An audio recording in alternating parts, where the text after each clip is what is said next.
ಮಾಳವಿಕಾ ಅವರ ಜೀವನ ನಾನು ಸಡನ್ನಾಗಿ ಮಾಳವಿಕಾ ಅವರು ಅಂತ ಅನ್ನಿಸಿದಾಗ ಒಂದು ಗಟ್ಟಿ ವ್ಯಕ್ತಿತ್ವ ಅಂತ ಅನಿಸುತ್ತೆ. ಅದು ಪರ್ಸ್ನಲಿ ಆಗಿರಬಹುದು, ಪ್ರೊಫೆಷ್ನಲಿ ಆಗಿರಬಹುದು, ಕಿರುತೆರೆ ಆಗಿರಬಹುದು, ಹಿರಿತೆರೆ, ರಾಜಕೀಯ. ಮಾಳವಿಕಾ ಅವ್ರು ಯಾರು? ನಾನು ಹುಡುಕ್ತಾ ಇದ್ದೀನಿ. ನಮ್ಮನ್ನು ನಾವು ಅರ್ಥಕೊಳ್ಳೋದು ಹುಡುಕೋದೇ ಬದುಕಲ್ವಾ. ಚತುರ್ವಿಧ ಪುರುಷಾರ್ಥಗಳ ಸಾಧನೆ ಆಗೋದಕ್ಕೆ ಈ ಮಾನವ ಜನ್ಮ ಅಂತ ಹೇಳ್ತಾರೆ. ಅದರಲ್ಲಿ ಧರ್ಮಾರ್ಥ ಕಾಮಗಳ ಪರಿಚಯ ಎಲ್ರಿಗೂ ಆಗುತ್ತೆ ಯಾವುದೋ ಒಂದು ಹಂತದಲ್ಲಿ. ಮೋಕ್ಷ ಪುರುಷಾರ್ಥದ ಸಾಧನೆ ಆಗುತ್ತೋ ಆಗಲ್ವೋ ಅನ್ನೋದೇ ಸವಾಲು ಅಂತ ಅನಿಸುತ್ತೆ. ಪ್ರತ್ಯೇಕವಾಗಿ ನಮ್ಮನ್ನು ನಾವು ಅರಸ್ಕೋತಾ ಹೋದಾಗ ಪ್ರಪಂಚ ತೆರ್ಕೋತಾ ಹೋಗುತ್ತಲ್ವ. ಹೇಗೆ ನೋಡ್ತೀರಾ ಜೀವನಾನ ಮಾಳವಿಕಾ ಅವರು? ಇವತ್ತು ಒಂದು ಆಸ್ಕರ್ ಪ್ರಶಸ್ತಿ ಎಲ್ಲ ಘೋಷಣೆ ಆಗಿದೆಯಲ್ಲ, ಯಾವುದು ಬೆಸ್ಟ್ ಫಿಲ್ಮ್ ಅಂದರೆ ಡಿಕಾಪ್ರಿಯೋ ಆ್ಯಕ್ಟ್ ಮಾಡಿರೋ ಫಿಲ್ಮು. ಅದ್ರ ಹೆಸರು ನನಗೆ ಬಹಳ ಇಷ್ಟ ಆಯಿತು. ಅದ್ರ ಶೀರ್ಷಿಕೆ ಪಿಕ್ಚರ್ ನೋಡಬೇಕು ಅಂತ ಅನ್ನಿಸ್ಬಿಡ್ತು. One battle after another.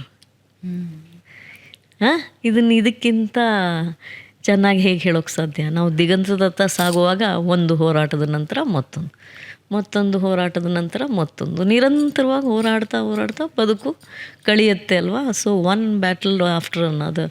ನನಗಿದು ನನ್ನ ಬದುಕಿನ ಶೀರ್ಷಿಕೆ ಏನೋ ಅನ್ನಿಸ್ತು. ಹಾಗೆ ಹಿಂದಿಯಲ್ಲಿ ಒಂದು ಮಾತು ಹೇಳ್ತಾರೆ, ಅಗರ್ ಓ ದಿನ ನಹಿ ರಹೆ ತೋ ಯೇ ದಿನ ಭೀ ನಹಿ रहेंगे ಅಂತ. ಅಂದರೆ ಒಳ್ಳೆಯ ದಿನಗಳಿರಲಿಲ್ಲ ಅಂದರೆ ಕಹಿಯ ದಿನಗಳು ಇರಲ್ಲ ಅಂತ.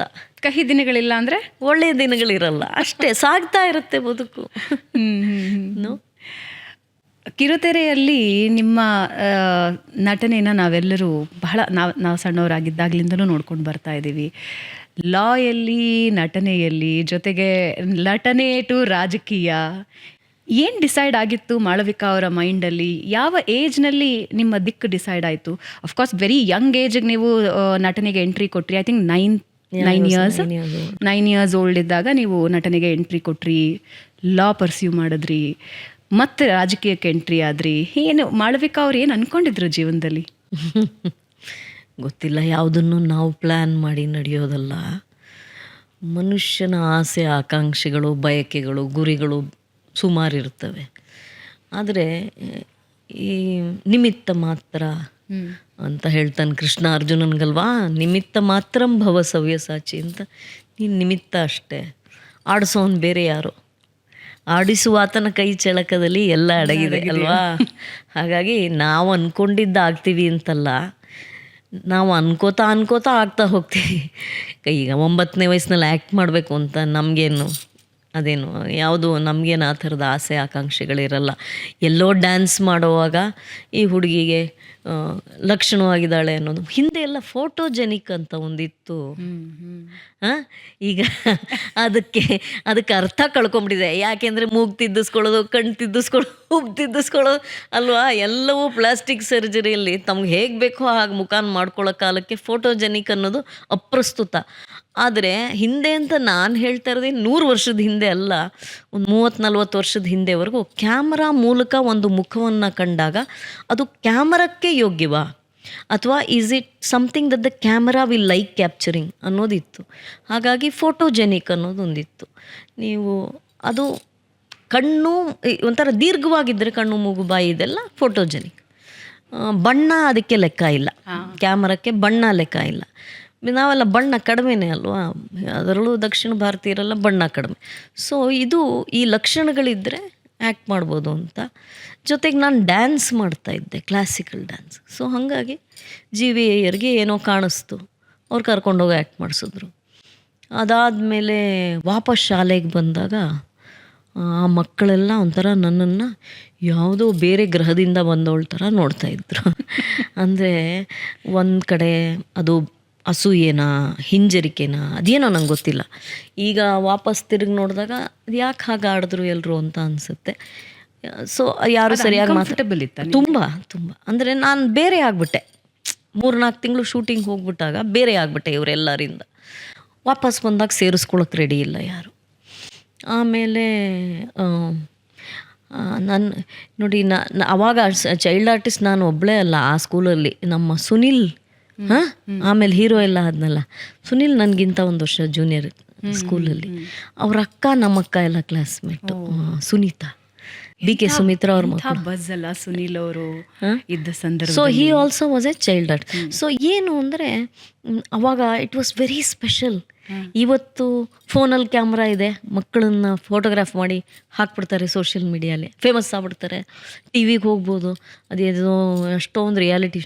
ಅವಾಗ ಒಂದು ಕ್ಯಾಮ್ರಾ ಕ್ಯಾಪ್ಚರ್ ಮಾಡೋದು ಅನ್ನೋದು ಬಹಳ ವಿಶೇಷ ಅಲ್ಲ. ಸೊ ಹಾಗಾಗಿ ಬಿಕಾಸ್ ಇವತ್ತಿನ ಥರ ಡಿಜಿಟಲ್ ಅಲ್ವಲ್ಲ, ಎವ್ರಿಥಿಂಗ್ ವಾಸ್ ಸೆಲ್ಯುಲಾಯ್ಡ್. ನೀವು ಅದನ್ನು ಫಿಲ್ಮ್ನಲ್ಲಿ ಕ್ಯಾಪ್ಚರ್ ಮಾಡಿ ಲ್ಯಾಬಿಗೆ ತೊಗೊಂಡು ಹೋಗಿ ಎಕ್ಸ್ಪೋಸ್ ಮಾಡಿ ಆಮೇಲೆ ಅದು ಫೋಟೋ ಆಗೋ ಸಿನಿಮಾ ಆಗೋ ಆಗ್ತಾಯಿತ್ತು. ಹಾಗಾಗಿ ಅದು ಸ್ಪೆಷಲ್ಲು ಹೌದು. ನನ್ನ ಮಟ್ಟಿಗೆ ಅದು ನನ್ನನ್ನು ಎಲ್ಲರಿಂದ ದೂರ ಮಾಡ್ತು ಅಂತ ನನಗನ್ನಿಸ್ತು. So I told my parents, ನನಗಿದು ಬೇಡಪ್ಪ, ಐ ವಾಂಟ್ ಟು ಸ್ಟಡಿ, ನನಗೆ ಎಲ್ಲರ ಥರ ಇರಬೇಕು, ನನಗೆ ಖುಷಿ ಆಗಲಿಲ್ಲ ಅದು.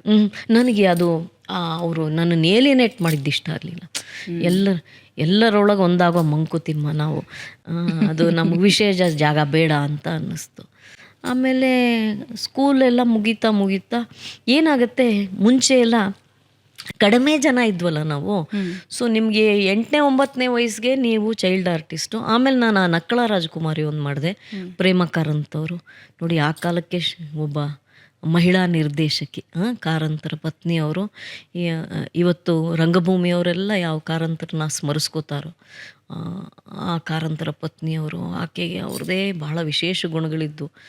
Interestingly, Prema Karanth is Avinash's elder sister.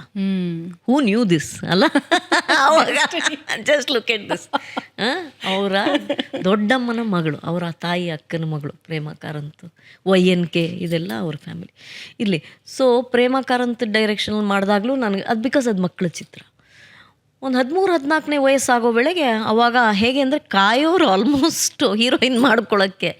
Because ಏನೋ ಒಂದು ಎಕ್ಸ್ಪೋಜರ್ ಇದೆಯಲ್ಲ. ನಾನು ಹೇಳಿದ್ನಲ್ಲ ನಿಮಗೆ, ಅವಾಗ film making it self was expensive. Because ಆ ಫಿಲ್ಮ್ ರಾ ಸ್ಟಾಕ್ ಅನ್ನೋದು, ನೋಡೋ ಬೆಳಗ್ಗೆ ತಿಂಡಿ ಕೊಟ್ಟಿಲ್ವೇನೋ, ಫಿಲ್ಮ್ ತಿಂತಾ ಇದ್ದಾನೆ ಅಂತ ಒಂದು ಟೇಕಲ್ಲಿ ನೀವು ಆ್ಯಕ್ಟ್ ಮಾಡದಿದ್ರೆ ಓಡಿಸ್ಬಿಡೋರು ನಿಮ್ಮನ್ನು. It was very difficult to be an actor. Very demanding. ಅಂದರೆ ನೀವು ಆ ಫಿಲ್ಮು ಇಷ್ಟಡಿ ಓಡುತ್ತೆ ಅಂತ ಇಷ್ಟಡಿನೇ ಸಿಗ್ತಾ ಇದ್ದಿದ್ದು ಒಬ್ಬ ಡೈರೆಕ್ಟ್ರಿಗೆ ಶೂಟ್ ಮಾಡೋಕ್ಕೆ. ಸೊ ಯಾರಾದರೂ ಒನ್ ಟೇಕಲ್ಲಿ ಆ್ಯಕ್ಟ್ ಮಾಡ್ತಾರೆ ಅಂದರೆ ಅಂಥವ್ರನ್ನ ಸಹಜವಾಗಿ ಆ್ಯಕ್ಟ್ ಮಾಡೋಕ್ಕೆ ಕರೆಯೋರು. ಹೀಗೆ ಹೀರೋಯಿನ್ ಮಾಡಿಬಿಟ್ರು. ನನಗೆ ಅದು ಯಾಕೋ ಸರಿ ಹೋಗಲಿಲ್ಲ. ಯಾಕೆ? I don't know, I didn't find myself in it. I was not liking what I was doing. ಅಂದರೆ I was just getting expose to.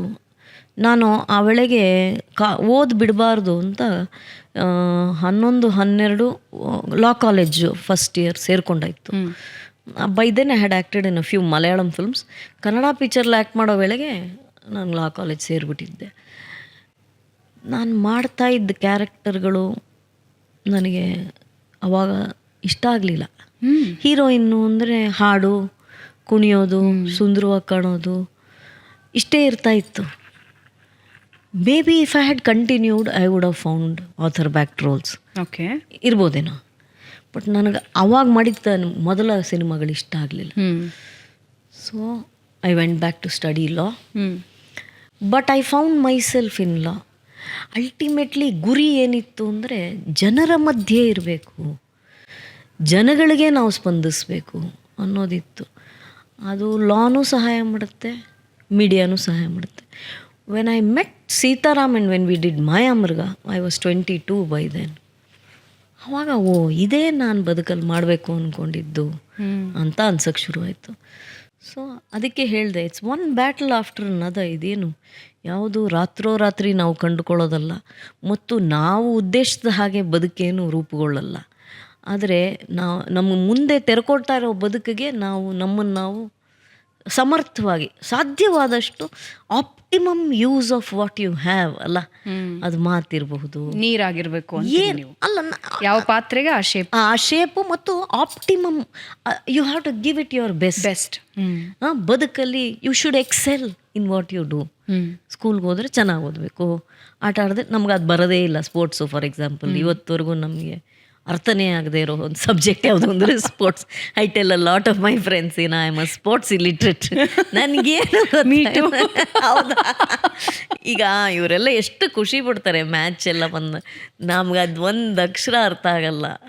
ನನಗೆ ಸೋಲು ಗೆಲುವು ಒಂದೇ, ಇಂಡಿಯಾ ಸೋತ್ರೆ ಟೆನ್ಷನ್ ಆಗ್ಬಿಡುತ್ತೆ, ಅಥವಾ ಸೋಲೋ ಇದ್ರಲ್ಲಿದ್ರೆ ನಾನು ಆಫ್ ಮಾಡ್ಬಿಟ್ಟು ಕೂತ್ಕೊಂಡ್ಬಿಡ್ತೀನಿ, ಓಕೆ ಫೈನ್ ಅಂತ. So even I am illiterate. So ಹಾಗೆ ನಾವು optimum we should give it our best. ಇದಿಷ್ಟೇ ಸಿದ್ಧಾಂತ, ಬೇರೆ ಏನು. ಮತ್ತು ನನಗೆ ಅದೊಂಥರ ಆಲ್ಟರ್ನೇಟ್ ಆಗ್ತಾ ಹೋಯ್ತು ನೋಡಿ. ನಾನು ಆ್ಯಕ್ಟಿಂಗ್ ಬಂದ ಮೇಲೂ ನಾನಿನ್ ಲಾ ಏನು ಬಿಡಲಿಲ್ಲ, ಅಥವಾ ಲಾ ನಾನು ಬಿಡಲಿಲ್ಲ. ಒಂದು ಹಂತದಲ್ಲಿ ನಾನು when I became the head of GEC I said this is it, ಇನ್ಮೇಲೆ ನಾನು ಆ್ಯಕ್ಟ್ ಮಾಡಲ್ಲ ಅಂತ ಅಂದ್ಕೊಂಡೆ. ಅದು ಹಾಗಾಗಲ್ವಲ್ಲ ಬದುಕು ಅಲ್ವಾ. ನನಗೆ ಜಯಲಲಿತಾ ಅವರ ಒಂದು ಮಾತು ನೆನಪಾಗುತ್ತೆ. ಅವರು ಯಾವತ್ತೂ ನಟನೆಗೆ ಬರಬೇಕು ಅಂತ ಅಂದ್ಕೊಂಡಿರಲಿಲ್ವಂತೆ, ಬಟ್ ಶಿ ಎಕ್ಸೆಲ್ಡ್ ಇಟ್. ಬಂದಾದ್ಮೇಲೆ ಯು ಹ್ಯಾವ್ ಟು ಎಕ್ಸೆಲ್ ಅಲ್ವಮ್ಮ. ಪಾಲಿಟಿಕ್ಸ್ಗೆ ಬರಬಾರ್ದು ಅವ್ರಿಗೆ ಇಷ್ಟನೇ ಇರಲಿಲ್ವಂತೆ. Once she entered she excelled it. ಹಾಗೆ ಸೊ ಹೋರಾಟ ಅಂತ ಬಂದಾಗ ನಮ್ಮಲ್ಲಿರೋ ಸರ್ವಸ್ವವನ್ನು ಅದಕ್ಕೆ ಅರ್ಪಿಸ್ಬಿಡೋದು. ಗೆಲ್ತೀವೋ ಸೋಲ್ತೀವೋ ಆಮೇಲೆ ನೋಡ್ಕೊಳ್ಳೋಣ, ಬಟ್ ಪ್ರಯತ್ನ ಇರಬೇಕಲ್ಲ. ಯಾವುದೇ ಆಗಿರಲಿ, ಅಡುಗೆ ಮಾಡೋದ್ರಿಂದ ಹಿಡ್ಕೊಂಡು ಅಲ್ವಾ, ಎಲ್ಲದರಲ್ಲೂ give your full and then life will. And ತುಂಬ ಫಿಲಾಸಫಿ ಎಲ್ಲ ಮಾತಾಡೋಕ್ಕಾಗಲ್ಲ, ಆದರೂ ಫಲಾಫಲಗಳ ನಿರೀಕ್ಷೆ ಇಲ್ಲದೆ ಕೆಲಸ ಮಾಡುವಂತಾನಲ್ಲ ಭಗವದ್ಗೀತೆಯಲ್ಲಿ ಶ್ರೀಕೃಷ್ಣ. ಹಾಗೆ ನಿರೀಕ್ಷೆ ಇಲ್ಲದೆ ಕೆಲಸ ಮಾಡ್ತೀವ, ಅದು ಸುಳ್ಳು. ನಿರೀಕ್ಷೆ ಇರುತ್ತೆ. ಈ ಯಾವುದೋ ಒಳ್ಳೆ ಪಿಕ್ಚರಲ್ಲಿ ಆ್ಯಕ್ಟ್ ಮಾಡಿದ್ರೆ ಒಂದು ಅಟ್ಲೀಸ್ಟ್ ಒಂದು ಫಿಲ್ಮ್ ಫೇರ್ ಆದರೂ ಬರಲಿ ಅನ್ನೋ ನಿರೀಕ್ಷೆ ಇರುತ್ತೆ. ಇರಲ್ಲ, ಅಷ್ಟೆಲ್ಲ ನಾವೇನು ಸೆಲ್ಫ್ಲೆಸ್ ಏನಲ್ಲ ಅಲ್ವಾ, ನಿಸ್ವಾರ್ಥವಾಗಿ ಮಾಡೋರೇನಲ್ಲ. ಆದರೆ ಅದರ ಜೊತೆಗೆ ನಮ್ಮ ಸರ್ವಸ್ವವನ್ನು ಅದಕ್ಕೆ ನಾವು ಕೊಟ್ಕೊಳ್ಳೋಣ ಅಂತ ಅಷ್ಟೆ.